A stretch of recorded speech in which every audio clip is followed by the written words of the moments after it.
ሰላም እንደምን አላችሁ ተመልካቾቻችን። በዚህ ሰሞን ያገኘናቸው መረጃዎች ወደ እናንተ እናደርሳለን። ለዚህ ዩቲዩብ ቻናል አዲስ ሆናችሁ ሰብስክራይብ በማድረግ ቤተሰብ ሆኑ። ያላችሁን ሀሳብ አስተያየት በሀሳብ መስጫ ሳጥን ላይ ጻፉልን። ተይ ሳሩ ለምንድን ነው የምታለቅሽው? ሳሩ አየልኝ ምን ሆና ነው? አታልቅሽ። ላይክ ሁለት አይነት መስታወት ነው ያለው ቤቴ ውስጥና እሱ ጋር እንደምታይኝ ያላሰብኩትም ብዙ የታየ ነገርም የለም እውነቱን ለመናገር። እሺ እንደዚህ ከሆነ ይሄ ቪዲዮ መጀመሪያ ለቀቀው ማን ነው ታዲያ? ይሄ ቪዲዮ ብዙቻችሁ አይታችሁ ነበርና እሺ ይሄ ቪዲዮ ሳሩ ማን ነው ለቀቀው? እስታንቺ ይሄ መልስ ካንቺ ነው ፈለገ ይላሳራ ማን ነው ለቀቀው? ሴፉና አምለሴት ምናምን ግንኙነት አላችሁ ምናምን ድሮቲ አምለሴት ከቲዲ ጋር ከመታወቋ በፊት እቺ ደግሞ ምንድነው የምትለው? ማን ነው ይላካት? ምን እያልሽ ነው? እንትና አምለሴት ማለት ነው የማን ፍቅረኛ ነበርሽ መሰላችሁ? በፊት ከውስጥ አዋቂ ነው ነገር አምለሴት የሰይፉ ፋንታውን ፍቅረኛ ነበረች ሰምቻለሁ። እግዚአብሔር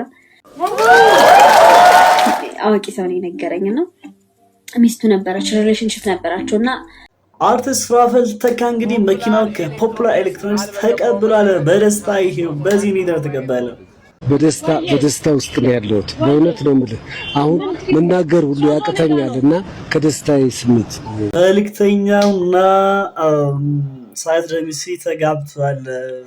ሊጋቡ ነው ምናምን የሚባል ባሪ ብዙቻችን ሰምተን ነበርና ይሄ ነገር እውነት ነው ወይስ ከመልክተኛ አንደበት? እሷም ህይወት ስላላት ምናምን ተው አታድርጉ እንደዚህ ከኔ ጋር ምንም የለንም ብዬ ስናገር ትጋባላችሁ ብለናል ኮሜንት ትጋባላችሁ ብለናል። እግዚአብሔር በቃ ብቻዬን እየሳኩ ነበር። ኢትዮጵያ ውስጥ ያለ ትክክለኛ ህዝቡ ያለበት የኑሮ ውድነት ምናምን ስለ በቃ የኢትዮጵያን ህዝብ ኑሮ የሚያሳይ ትክክለኛ ቪዲዮ ነው። በቃ ያሲኖት ይችላል። እየሞከርኩኝ ነው ትላለህ። እየሞከርኩኝ ነው ያንተን ቤት ከልከፍል እየሞከርኩኝ ነው። የልጆች ትምህርት ቤት ከፍል እየሞከርኩኝ ነው። የሚበሉት አጥተው እየሞከርኩኝ ባለቤትና ማውጣት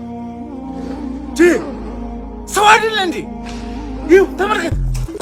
ይሄ የልጆች ግብ ተሻለ እኔ በጣም አድንቅ ያለውና በጣም የሚገርም ሰላም ባላችሁበት ሰላማችሁ ይብዛላችሁ እያልኩኝ ለዚህ ዩቲዩብ ቻናል አዲስ ሆናችሁ አሁንም ሰብስክራይብ አድርጉ። እንግዲህ የዚህ ሰሞን እነዚህ ጉዳዮች ይዤ መጥቻለሁና በእነዚህ ጉዳዮች ላይ በጋራ የምንነጋገርበትና በሰፊ የምናየው ይሆናል። መጀመሪያ የምናየው ስለ ነፃነት ወርቅነህ ነው ማለት ነው። ነፃነት ወርቅነህ እንደሚታወቀው ከሁለት ሳምንት በፊት ነፍሱ ማለፉ ይታወቃልና ይህንም ደግሞ በተለያዩ ሚዲያዎች መስማታችሁ ይታወቃል። ሁላችንም ሰምተናልና ካረፈ በኋላም ደግሞ በትናንትናው የተጀመረ አንድ እንቅስቃሴ አለ።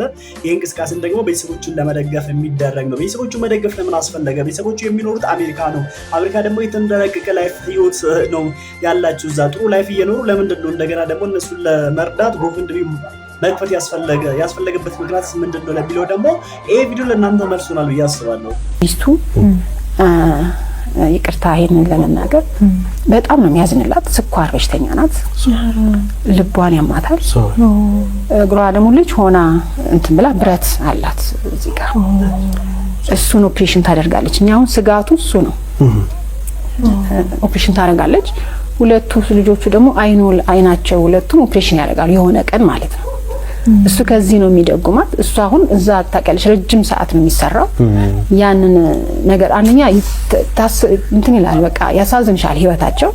ግን እሱ ነበረ ከዚህ እንደ ጀርባ አጥንት የነበራቸው እና እንደሰማችሁት ነው እንግዲህ ይሄንን የተናገረችው አንድ የነፃነት ወርቅነህ ቤተሰብ አባል ነች ማለት ነው። ያው እንደሰማችሁት የነፃነት ወርቅነህ ባለቤት ወይም ደግሞ ሚስቱ በጣም በሽተኛ እንደሆነች ወይም ደግሞ ምንድን ነው የሚባል የስኳር በሽተኛ እንደዛው የልብ ህመም ታማሚ እንደዛም ደግሞ የሆነ በልጅነት ወይ ጉዳት ደርሶባት ብረት ተገጥሞላት እንደፈለገች መስራት አትችልም ማለት ነው። ከዚህ በፊትም ደግሞ እነሱ አሜሪካ እየኖሩ እንጂ እዛ እነሱ አሜሪካ እየኖሩ ከዚህ የሚደግፋቸው እሱ ነበረ። የቤተሰቡ ጀርባ አጥንት ነበረ። እሱ እዚህ ኢትዮጵያ ኖሮ ለራሱ ብቻ አይደለም ሲሰራ ነበርና እሱ ከኢትዮጵያ የሚያገኘውን ብር አስቡት እንግዲህ እሱ የሚያገኘው በኢትዮጵያ ብር ነው። ይሄ ነገር ወደ አሜሪካ ወደ ዶላር ተቀይሮ አስቡት ደግሞ $1 151 ምናምን ገብቷል በንግድ ባንክ ራሱና የኢትዮጵያ ብር ወደ ዶላር ሲመነዘር ደግሞ በጣም ትንሽ እንደሚሆን ታውቃላችሁ። እና ከዚህ እዚህ ከሚያገኘው ገቢ ነው እንግዲህ ኢትዮጵያ ወደ አሜሪካ ልኮ ቤተሰቦቹ ሲያስተዳድረ ነበረ እና ከዚህ በፊት እነሱ አሜሪካ ይኖሩ እንጂ እዛ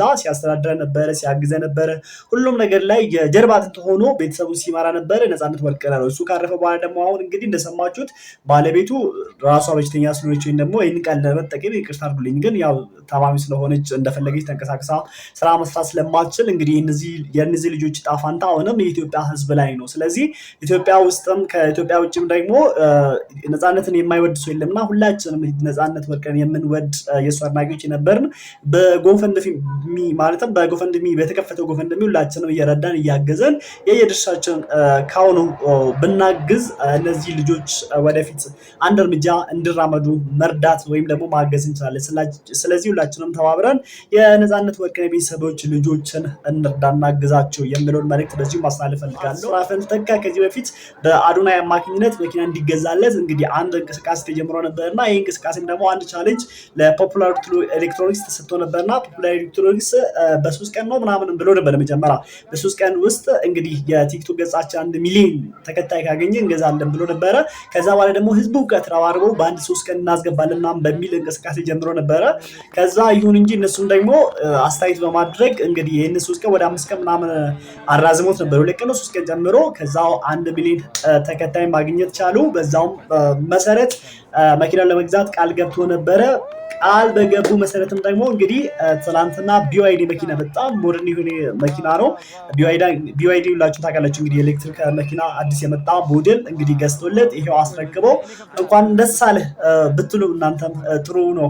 ያአባችን ደግሞ ስለ መልእክተኛው ነው ማለት ነው። መልእክተኛ ብዙዎቻችሁ ታውቃላችሁ በጥሩ በበጎ ስራዎች ማለት ነው። ቲክቶክ ላይ ሁላችሁ እናውቀው ነበረ። ከዚህ በፊት እንደሚታወቀው እንግዲህ እሱ ህዝቡን ሲረዳ የተለያዩ የተቸገሩ ሰዎችን ሲደርስላቸው ሲረዳቸው ፊቱ ሸፍሮ ነበረና ማን እንደሆነ ፊቱ አናውቅም ነበር። ሴፍ ላይ ቀርቦ ነበር ያወቅነው፣ ሁላችንም ያወቅነው እሱን እንግዲህ ስለ ጥሩነቱ ስለ በጎነቱ ሁላችንም ደግሞ መስከረናል። ብዙዎቻችንም ደግሞ አመስግነናልና ግን አንድ ህዝቡን ሲያወዛግበ ነበረ ጉዳይ ነበረ ከሱ ጋር ተያይዞ ከሳይት ደምሲ ጋር የተሰራ አንድ በኤአይ ጀነሬት እየተደረገ ፎቶ ነበር እዚህ ጋር እንደምትመለከቱትና ከሳይት ደምሲ ጋር ሊጋቡ ነውና የፍቅር ግንኙነት አላቸው የሚለው ጭምጭምታ ወጥቶ ነበርና ከዚህ ጋርም አያይዞ ጥያቄ በወቸው ጉድ ፖድካስት ላይ መጥቶ ተጠይቀው እኔ ከሷ ጋር ምንም አይነት የፍቅር ግንኙነት የለኝም፣ እሷን ለኔ እንደ እህቴ ነች፣ እኔም ለሷ እንደ ወንድሟ ነኝና ግንኙነታችን እንግዲህ በዚህ በበጎ ስራ ላይ ተዋውቀን እንግዲህ ልክ እንደ ወንድምና እህት ነው የምንተጋገዙ። እሷ በስራዬ ውስጥ በጣም ብዙ ነገሮችን አግዛኛለች። እሷ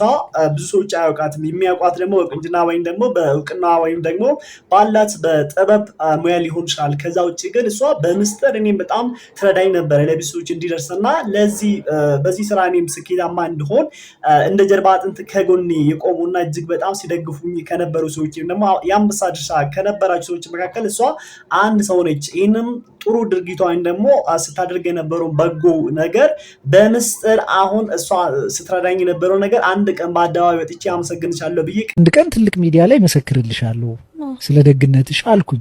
ቃል በገባውለት መሰረትም ዛሬ ይኸው ላመሰግናት ፈልጋለሁ ብሎ በግልጽ ተናግረዋል። እና ከኖርማል ጓደኝነት ወይም ደግሞ በዚህ በጎ ስራ ከመተባበር የዘለለ ምንም የፍቅር ግንኙነት እንደሌላቸው አንወዛገብም ማለት ነው። ስለዚህ እንደ መልስ ከዚህ በኋላ እነሱ ምንም አይነት ስለ ፍቅር ምናምን የሚታሰብ ነገር የለም። የኢትዮጵያ ሕዝብ ይህን እንድታውቁ እፈልጋለሁ ማለት ነው። ብዙዎቻችን ሳውዲ አየልኝን በተለያዩ መጀመሪያ ቲክቶክ ላይ ነበረ የምናውቃትና እነዛም ደግሞ አንዳንድ የዘፈን ክሊፕ ላይ ሞዴል ሆና ገብታ ነበረ ሳሩን አየልኝ። ከዛ በኋላ ደግሞ ወደ ውጭ ሀገር በመሄድና ውጭ ሀገር ላይ በኢንስታግራም ገጿ ላይ አንዳንድ ፎቶችን ስትልቅና ቪዲዮችን ስትልቅ እናውቃታለን። ዩኒ ታይም ላይ 2021-2022 አካባቢ ማለትም ከዛሬ 3-4 ዓመት በፊት እጅግ በጣም ታዋቂ ነበር እዚህ ማህበራዊ ሚዲያ ላይ እና ሁሉም ሰው ስለሷ እጅግ በጣም ያወራ ነበርና አነጋገር ሆና ነበረ።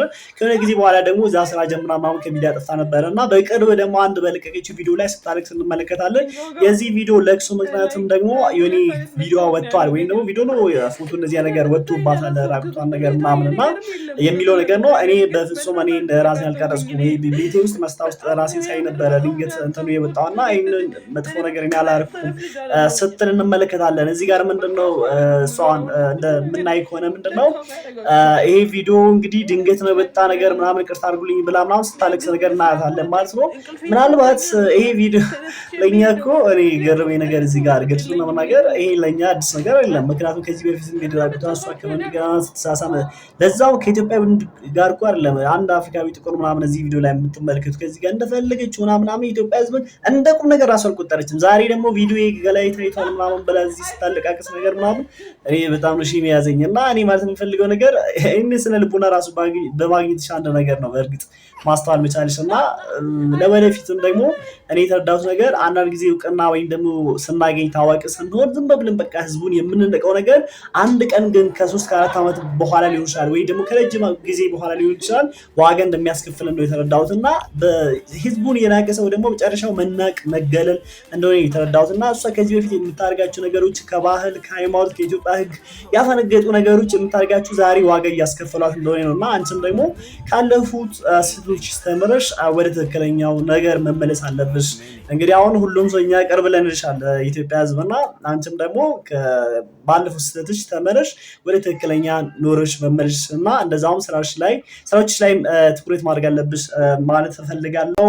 ሌላ ነገር ደግሞ እንግዲህ ሰሞኑ አንድ በጣም አነጋጋሪና ብዙ ሰዎች ትላንትና የተለቀቀ ቪዲዮ ያሲኖ ቪዲዮ ነው። ያሲኖ ብዙ ቸፍ ታውቃላችሁ ኮሜዲያ ያሲኖ የሚሰራቸው ጥሩ ኮንቴንቶች አስተማሪ ሆኑና ያሳቁ አስተማሪ ሆኑ ቪዲዮዎች ይሰራ ነበርና ቀደም በቪዲዮ መግቢያ ላይ ያሳዩአችሁ አንድ ቪዲዮ ሰርቶ ነበርና ይሄ ቪዲዮ ደግሞ ምንድነው ስለ ኢትዮጵያ ኑሮ አሁን በተለይ ደግሞ ቤት ኪራይ ውስጥ ሆኖ ቤት ኪራይ ክፍያ ለሚሰቃዩ ብዙ ኃላፊነት ያለባቸው ቤታቸውን የሚያስተዳድሩ የልጆችን ክፍያ ልጆች ትምህርት ቤት ክፍያ ምግብ ብዙ ነገሮች ወጪ ያለባቸውና ብቻቸውን የሚጠሩ ወንዶች በተለይ ኪራይ ውስጥ ሆኖ እየሞከሩ ያሉት እየለፉ ያሉትን ትክክለኛ የኢትዮጵያ ህዝብ ኑሮ የሚያሳይ አንድ ቪዲዮ ሰርቷልና በዚህም ደግሞ ብዙዎች ያደነቁት አንዳንዶችም ደግሞ እንደ ሰነፍ ሰዎችን ማበረታታት ነው። የቪዲዮ መስራት ማለት ሰው ሰርቶ ቤት ጋር እንዳይከፍል እንደ ማበረታታት ነው ብሎ ትንሽ ትችትን የሚያቀርቡ ሰዎች አሉ።